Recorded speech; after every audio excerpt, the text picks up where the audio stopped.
Student Case Study by Josh Burgoon. My student. My student stands about 5'10", probably about 200 to 220 pounds. He has an athletic build and is otherwise a normal-looking junior in high school.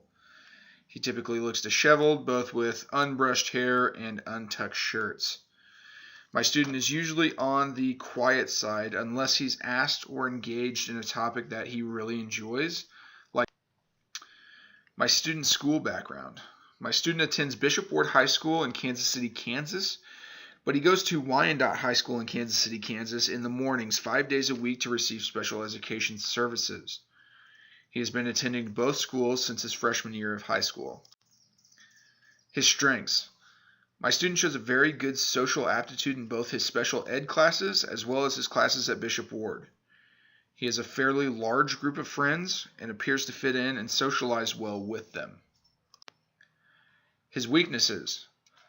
My student has a very difficult time focusing on anything that he doesn't find interesting.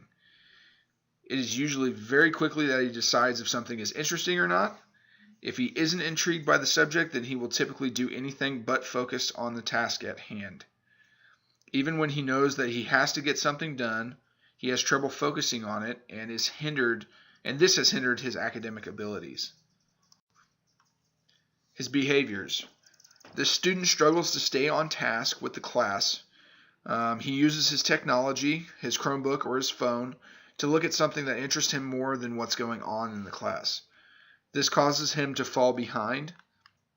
He also will put his head down and actually fall asleep in class. After speaking with him about this, I learned that he works roughly 40 hours a week outside of school and claims that this is the reason he is tired in class. So his productivity. I noticed that my student was less productive in the early mornings.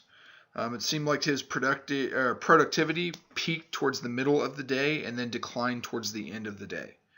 I have a student productivity chart to kind of emphasize that. ADD.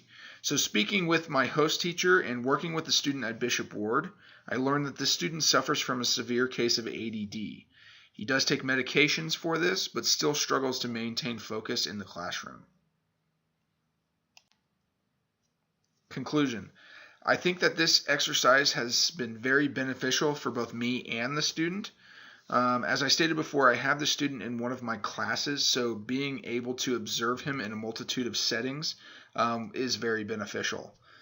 It also helped that I was able to discuss this student with his special education teacher. We were able to compare notes, so to speak, and I was able to get a few new things to try with him in my own classes. I think that this will only stand to help him as well as myself as a teacher.